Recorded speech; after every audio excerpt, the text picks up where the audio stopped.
In the winter of 1896, residents near Temple Square in Salt Lake City began whispering about something unsettling. Dr. Nathaniel Blackwood's mansion, where he performed private surgeries, had become eerily quiet. No screams, no cries of pain.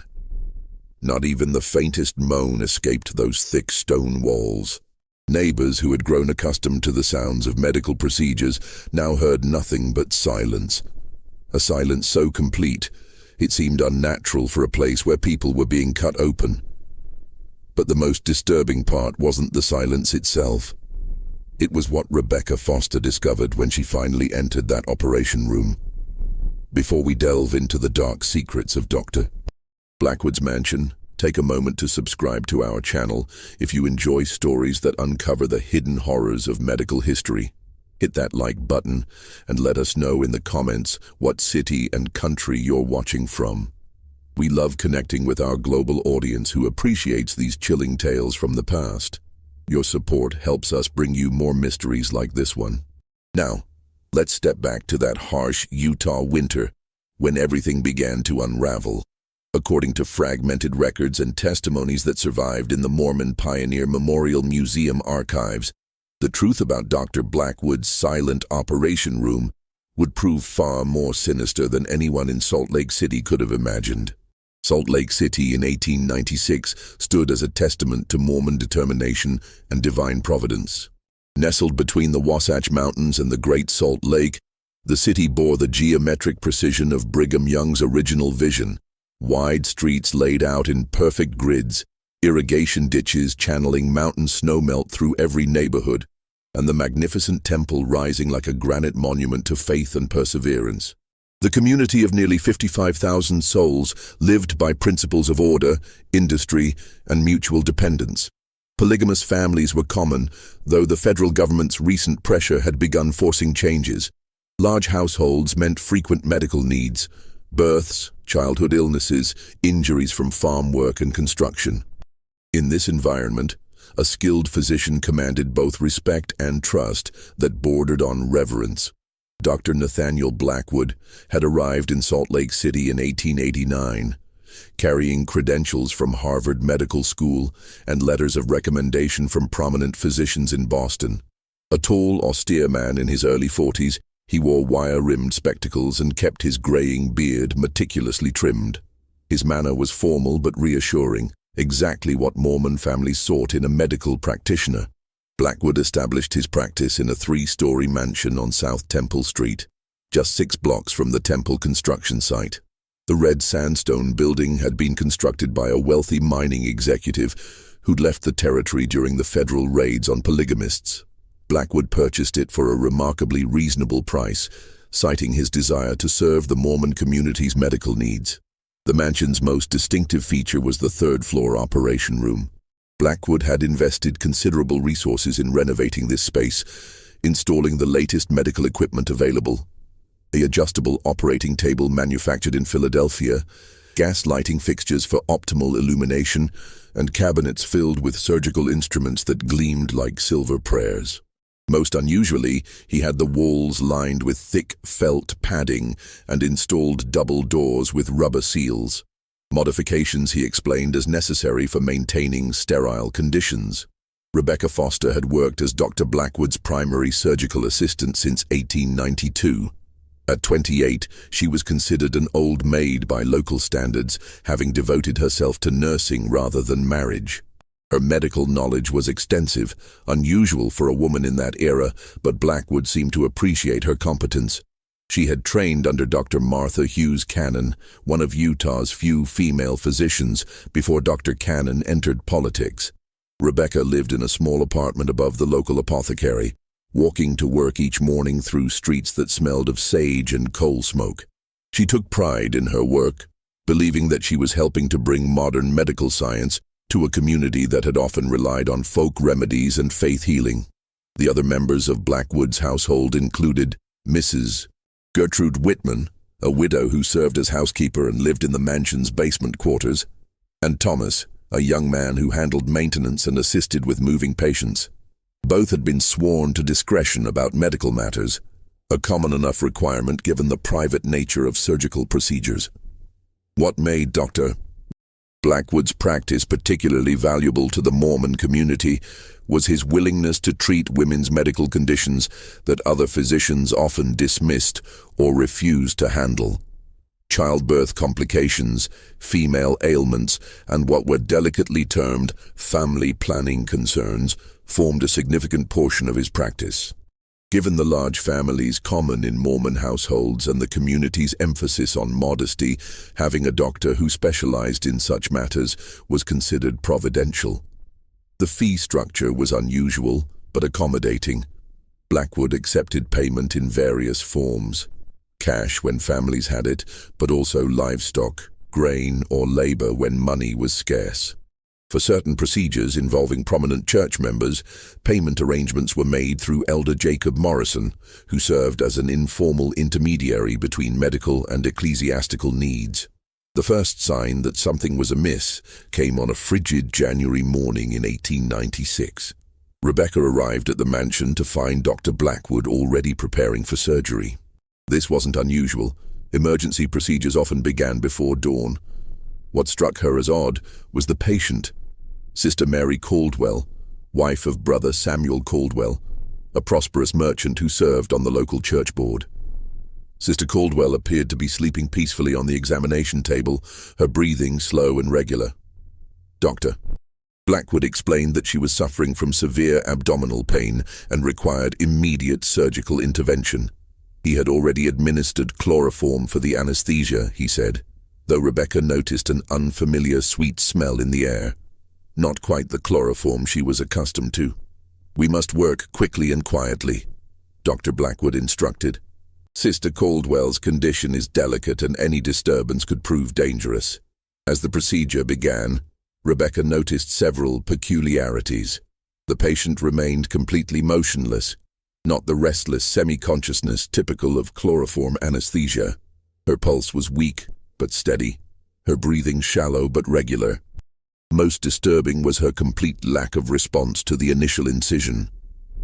Even under proper anesthesia, patients typically showed some reflexive reaction to surgical cutting.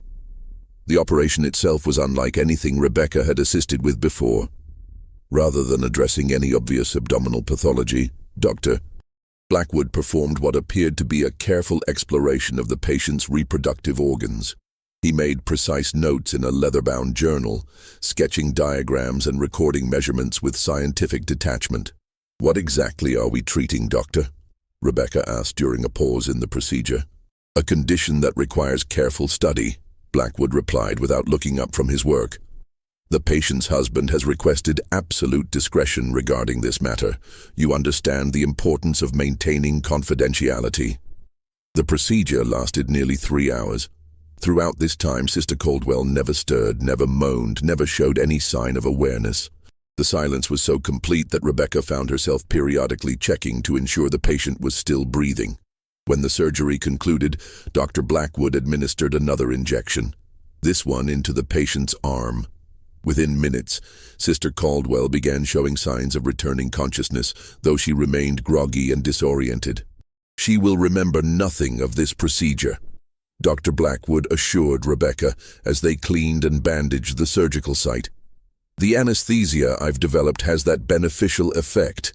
It prevents the trauma of surgical memory." Over the following weeks, Rebecca assisted with similar procedures. The patients were always women from prominent Mormon families. They always arrived in the same state of deep unconsciousness. The operations always involved detailed examination and documentation of reproductive anatomy. And the silence was always absolute. By March, Rebecca had begun keeping her own notes. The pattern was unmistakable.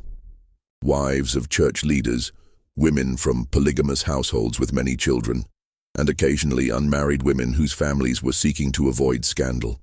The procedures varied, but all involved surgical intervention in the reproductive system. The breakthrough came when Rebecca recognized one of the patients, her own neighbor, Sister Elizabeth Thompson. Elizabeth was known throughout the ward for her devout faith and her 12 children. Her husband had recently been called to serve as a bishop in a new settlement being established in southern Utah. 3 days after Elizabeth's procedure, Rebecca encountered her at the local market. Elizabeth appeared pale and complained of persistent abdominal discomfort, but she had no memory of any surgical treatment. "I must have caught something," Elizabeth confided. "I've been feeling poorly since Sunday, but I can't recall anything unusual happening." That evening, Rebecca made a decision that would change everything. She would return to the mansion after hours and examine Dr. Blackwood's private records. Rebecca's nocturnal investigation began on a moonless night in late March. Using her key to the mansion's side entrance, she crept through the familiar halls toward Dr. Blackwood's study. The house creaked and settled around her, filled with the ghosts of procedures she was beginning to suspect were far from routine medical care. Blackwood's study was a shrine to medical learning. Leather-bound texts lined the walls, anatomical charts hung in precise rows, and his massive oak desk dominated the center of the room. Rebecca lit a small candle and began searching through the desk drawers, her hands trembling with both fear and determination. The first drawer contained routine correspondence and billing records. The second held surgical instruments and supplies, but the third drawer was locked. Rebecca retrieved a hairpin and carefully worked at the mechanism, a skill learned during her impoverished childhood, when locked doors sometimes stood between her family and needed resources. Inside the locked drawer, she discovered 3 leather-bound journals filled with Dr. Blackwood's meticulous handwriting. The first journal contained detailed anatomical drawings and measurements of female reproductive systems. Each entry was labeled with initials, dates, and what appeared to be reference numbers. Rebecca recognized several sets of initials as belonging to women she knew from the community. The second journal documented surgical procedures in clinical detail. Rebecca's medical training allowed her to understand most of the terminology, and what she read made her stomach turn. Blackwood was performing systematic sterilization procedures, cutting and cauterizing fallopian tubes to permanently prevent pregnancy. But these weren't therapeutic procedures requested by patients. They were being performed without the women's knowledge or consent. The third journal revealed the most disturbing truth. It contained correspondence with Elder Jacob Morrison and other church officials, along with payment records that showed substantial sums being transferred for medical services rendered. The letters discussed controlling population growth in problematic families and ensuring appropriate resource distribution within the community. One letter, dated February 15, 1896, was particularly damning. Elder Morrison: "The procedure on Sister Hartwell has been completed successfully. As requested, she will experience no memory of the intervention, and natural conception should now be impossible. Her husband need never know that his wife's failing health, preventing additional children, is the result of our careful planning rather than divine will. Payment of $40 in gold has been received and recorded. Dr. N. Blackwood." Rebecca realized she had stumbled upon a conspiracy that reached to the highest levels of local church leadership. Prominent Mormon families were paying Dr. Blackwood to secretly sterilize wives who had already produced what church leaders considered sufficient numbers of children for their economic circumstances. The procedures were being disguised as treatments for various female ailments, and Blackwood's special anesthetic ensured the patients retained no memory of what had been done to them. The implications were staggering. In a community where large families were considered divine blessings, and where women's primary role was viewed as motherhood, this represented a fundamental betrayal of both medical ethics and religious principles. Yet it was being orchestrated by the very men who preached about the sanctity of family and the importance of multiplying and replenishing the earth. Rebecca's discovery was interrupted by the sound of footsteps in the hallway. She quickly returned the journals to their drawer, extinguished her candle, and held her breath as someone passed by the study door. After several minutes of silence, she crept back to her own lodgings, her mind racing with the implications of what she had learned. The next morning, Rebecca arrived at work determined to gather more evidence. She began paying closer attention to the patients, noting their backgrounds and the specific procedures being performed. She also started watching Dr. Blackwood more carefully, observing his techniques and trying to understand exactly how he was maintaining the eerie silence that had first aroused her suspicions. Over the following weeks, Rebecca's investigation revealed the sophisticated nature of Dr. Blackwood's operation. The complete silence that had initially puzzled neighbors was achieved through a combination of factors she began to understand and document. The thick felt padding on the operation room walls wasn't just for sterile conditions. It was acoustic insulation that absorbed any sounds that might escape from patients. The double doors with rubber seals created an additional sound barrier, but most importantly, Blackwood's anesthetic technique was unlike anything taught in medical schools. Through careful observation during procedures, Rebecca discovered that Blackwood was using a combination of ether and chloroform with an additional substance he kept in an unmarked brown bottle. This mixture didn't just render patients unconscious, it created a state of such profound neurological suppression that even involuntary responses to pain were eliminated. The patients weren't just asleep, they were in a chemically induced state, approaching suspended animation. Rebecca's medical training allowed her to recognize the dangerous nature of this anesthetic combination. The margin between effective anesthesia and fatal overdose was extremely narrow. That several patients had died during or shortly after procedures was becoming clear from her review of local death records at the city clerk's office. Sister Margaret Olson had died in February, officially from complications following a routine surgical procedure. Sister Hannah Pierce had passed away in January from what was recorded as sudden heart failure during medical treatment. Rebecca found records of 6 similar deaths over the past 18 months, all women who had undergone procedures in Dr. Blackwood's silent operation room. The realization that she had been unknowingly assisting in what amounted to medical murder filled Rebecca with horror and guilt, but it also strengthened her resolve to expose the truth, regardless of the consequences to her own position or safety. Her breakthrough came when she discovered the true nature of Elder Morrison's role in the conspiracy. Morrison wasn't just facilitating payments, he was actively recruiting patients. Through his position in church leadership, he had access to detailed information about family finances, numbers of children, and what he termed resource allocation concerns.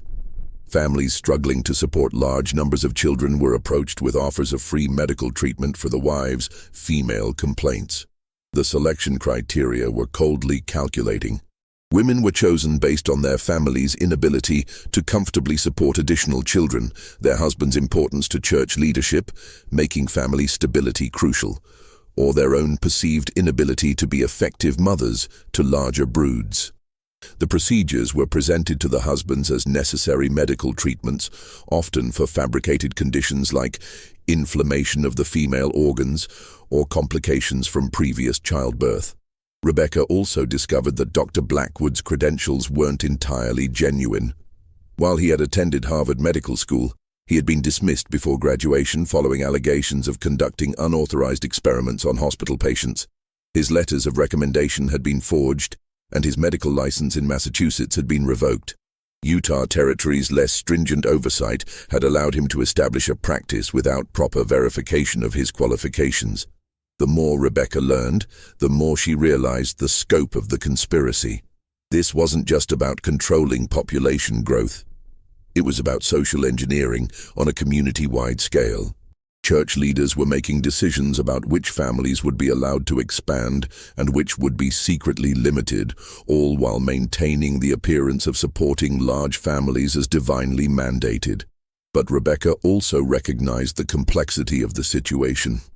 Some of the targeted families were genuinely struggling with poverty and the health risks associated with frequent childbirth. The frontier conditions of Utah Territory meant that large families could quickly become burdens on community resources. The church leaders involved likely believed they were making difficult but necessary decisions for the greater good of their community. This moral ambiguity made Rebecca's decision more difficult. Exposing the conspiracy would destroy numerous families, ruin reputations, and potentially undermine faith in both medical and religious authority within the Mormon community. but allowing it to continue meant being complicit in deception and potentially fatal medical procedures performed without consent. Rebecca's investigation took a dangerous turn when she decided to document one of Dr. Blackwood's procedures in detail. On April 3, 1896, she secreted a small notebook in her apron pocket and prepared to create a comprehensive record of what transpired in the silent operation room. The patient that day was Sister Ruth Brennan, a 34-year-old mother of 9 children whose husband worked as a laborer in the local copper mine. The family lived in one of the poorer sections of Salt Lake City, and Rebecca knew they struggled to provide adequate food and clothing for their large brood. As usual, Sister Brennan arrived unconscious, having been brought to the mansion by Thomas under cover of early morning darkness. Dr. Blackwood explained that she was suffering from severe irregularities in her monthly cycles that required surgical correction. But as Rebecca watched Dr. Blackwood prepare his instruments, she noticed something that made her blood run cold. Among the surgical tools was a small vial containing a clear liquid she had never seen before. When she inquired about it, Blackwood's response was evasive. "A new development in surgical technique," he said curtly. "You needn't concern yourself with the details." As the procedure began, Rebecca surreptitiously took notes while maintaining her usual role as surgical assistant. She recorded the exact sequence of Blackwood's actions, the instruments used, and the duration of each phase of the operation. What she documented was systematic sterilization performed with mechanical precision, but this time with an additional procedure she hadn't witnessed before. Dr. Blackwood was injecting the mysterious clear liquid directly into Sister Brennan's ovaries. The injection process was painstaking, requiring him to carefully locate specific anatomical structures and deliver precise amounts of the substance. Rebecca's medical knowledge was sufficient to recognize that this went far beyond simple sterilization. This was biological experimentation on an unconscious human subject. The procedure lasted over 4 hours. During this time, Rebecca noticed changes in the patient's vital signs that alarmed her. Sister Brennan's breathing became increasingly shallow, her pulse grew weak and irregular, and her skin took on a grayish pallor. When Rebecca expressed concern, Dr. Blackwood dismissed her observations. "The patient is responding normally to the anesthetic protocol," he insisted. "Continue with your duties." But Rebecca's instincts told her otherwise. Sister Brennan was dying, and Dr. Blackwood either didn't recognize the signs or didn't care. As the procedure concluded, the patient's condition deteriorated further. Her breathing became labored, and her pulse was barely detectable. "Doctor, I believe we need to take immediate action to stabilize the patient," Rebecca said urgently. Blackwood looked up from his notes with an expression of cold calculation. "Sister Foster, you seem to be developing an unfortunate tendency to question my medical judgment. Perhaps you should reconsider whether this position is suitable for someone of your temperament." The threat was unmistakable, but Rebecca's medical training overrode her fear. "This woman is dying, Doctor. We have to help her. This woman is contributing to medical knowledge that will benefit countless others," Blackwood replied. "Her sacrifice, should it come to that, serves a greater purpose." Rebecca stared at him in horror, finally understanding the full scope of his callousness. These weren't medical procedures at all. They were experiments using unwitting Mormon women as test subjects. The sterilizations were just one component of a broader program of biological research that Blackwood was conducting under the cover of legitimate medical practice. Sister Brennan died on the operating table at 2:47 p.m. Dr. Blackwood recorded her death as resulting from complications arising from pre-existing conditions exacerbated by surgical intervention. The official death certificate would list the cause as heart failure during medical treatment. As they prepared Sister Brennan's body for removal, Dr. Blackwood addressed Rebecca with chilling directness. "You understand, of course, that medical confidentiality extends beyond the treatment of living patients. Sister Brennan's family will be told that everything possible was done to save her, and they will find comfort in knowing she received the best available medical care." That evening, Rebecca sat in her small apartment, staring at the detailed notes she had taken during the procedure. She now possessed documented evidence of medical murder, but she also understood the enormous risks involved in exposing it. Dr. Blackwood's threat had been clear. Her continued employment, and possibly her safety, depended on her silence. But as she thought about Sister Brennan's 9 children, now motherless because of an experimental procedure they would never know their mother had undergone, Rebecca's resolve hardened. The silence that shrouded Dr. Blackwood's operation room had claimed too many lives. It was time to break that silence regardless of the consequences. If you're as disturbed by these medical horrors as we are, you're not alone. These historical accounts remind us why medical ethics and patient consent are so crucial. Like this video, if you appreciate our commitment to uncovering these dark chapters of medical history and share it with others who can handle these unsettling truths. Let us know in the comments what you think about Dr. Blackwood's actions. Were they justified by the circumstances or pure evil? Your engagement helps us continue bringing these important stories to light. Rebecca's decision to expose Dr. Blackwood required careful planning. She understood that accusations against a respected physician would need overwhelming evidence to be believed, especially when they implicated prominent church leaders. Her strategy was to document everything and then approach someone with the authority and courage to take action. She began by making detailed copies of her notes from Sister Brennan's procedure and creating a comprehensive list of all the women she suspected had undergone unauthorized sterilizations. Using her access to medical records, she documented the pattern of deaths that had occurred in Dr. Blackwood's operation room, noting the suspicious circumstances surrounding each case. The opportunity for decisive action came on April 15, 1896, when Dr. Blackwood informed her that they would be performing an emergency procedure that evening. The patient was to be Sister Sarah Mitchell, the 19-year-old daughter of a prominent local businessman. Sarah had recently married and was already showing signs of pregnancy with her first child. What condition requires emergency surgery on a pregnant woman? Rebecca asked, her suspicions immediately aroused. Sister Mitchell's pregnancy is problematic, Dr. Blackwood replied carefully. Her father has requested that we address certain complications before they become more serious. Rebecca realized she was witnessing something even more sinister than the sterilization program.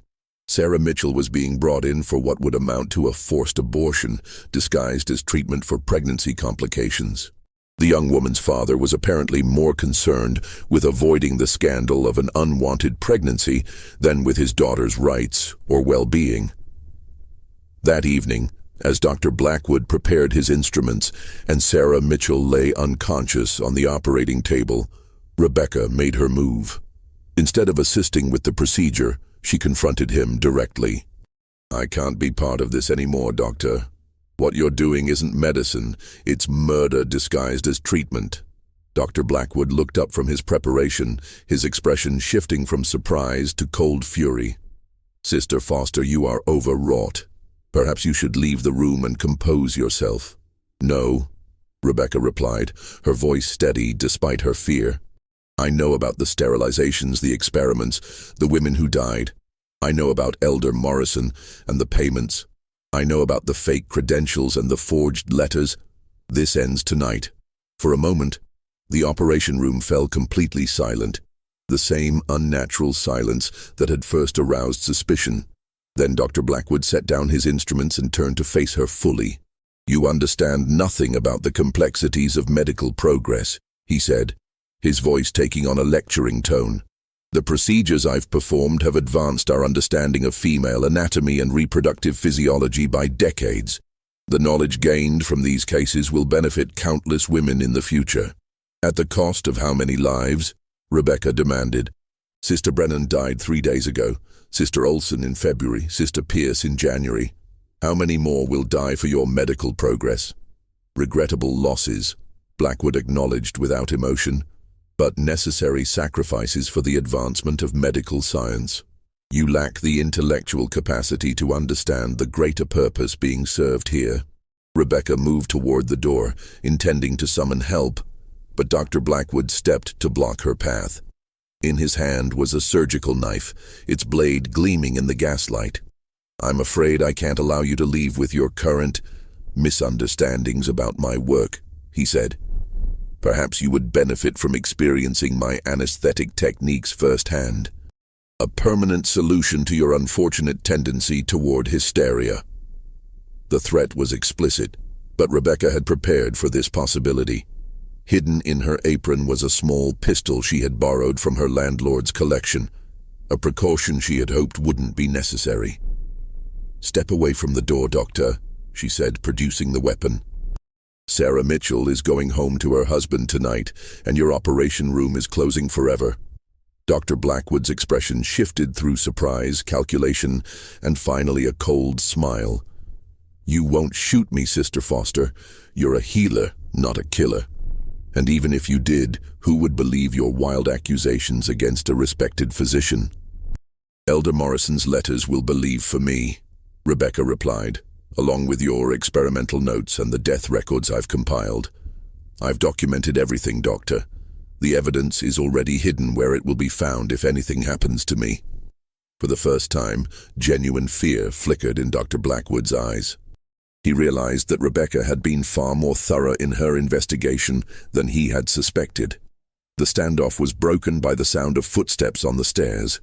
Rebecca had sent word to Brother David Palmer, a local merchant who served as an unofficial community leader, asking him to come to the mansion at this specific time.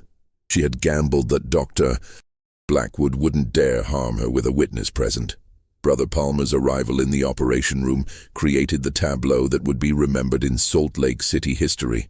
A young woman holding a gun on the community's trusted physician, an unconscious patient on the operating table, and the gradual revelation of medical horrors that had been hidden behind walls of enforced silence. The exposure of Dr. Blackwood's activities sent shockwaves through Salt Lake City's Mormon community that continued for years. Brother Palmer's testimony, combined with Rebecca's documented evidence and the physical evidence found in the operation room, created an undeniable case of medical malpractice and criminal conspiracy. Dr. Blackwood was arrested and charged with multiple counts of practicing medicine without proper licensure, conducting unauthorized medical experiments, and manslaughter in the deaths of 6 women. Elder Morrison and 3 other church officials were charged as co-conspirators. The trial, held in late 1896, revealed the full scope of the sterilization program and exposed the systematic deception that had been practiced on Mormon families. The legal proceedings were complicated by the complex motivations involved. Defense attorneys argued that the accused men had been trying to address genuine problems of poverty and resource allocation within their community. Some families, when they learned the truth about the procedures, expressed gratitude that they had been spared additional children they couldn't afford to support. Others felt betrayed by the violation of their trust and the deception practiced upon them. Dr. Blackwood was ultimately sentenced to 15 years in territorial prison for manslaughter and medical fraud. He died in custody in 1899, reportedly from complications arising from his own experimental drug use. A final irony that few mourned.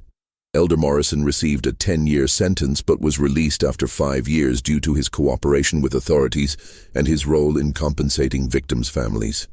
Sarah Mitchell recovered fully from her ordeal and gave birth to a healthy daughter 6 months later.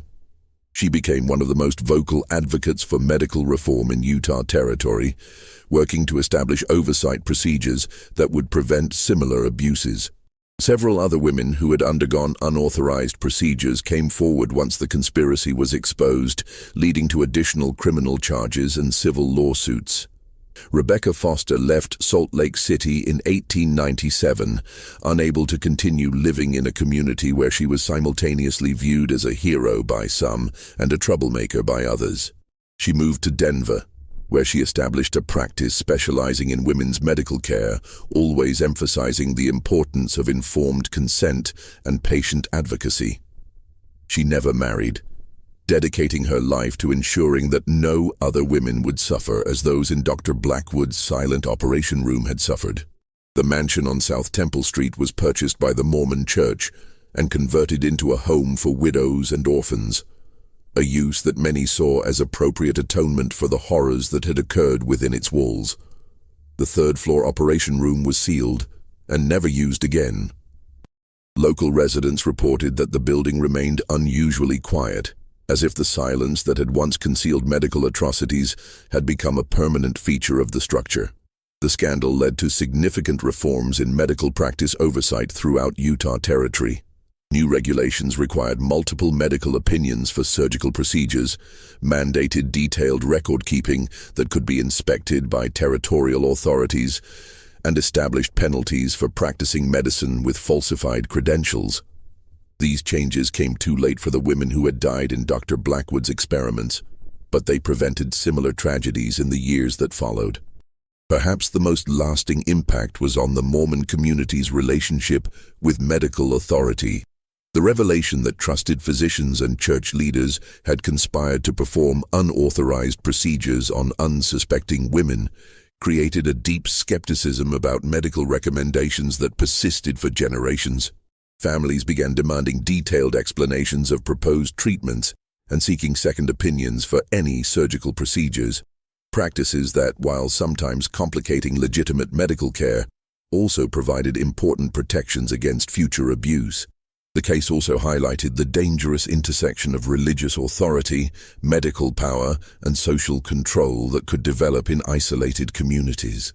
The men involved in the conspiracy had genuinely believed they were making difficult but necessary decisions for their community's welfare, but their paternalistic approach had led them to treat women as objects to be managed rather than individuals with rights to be respected.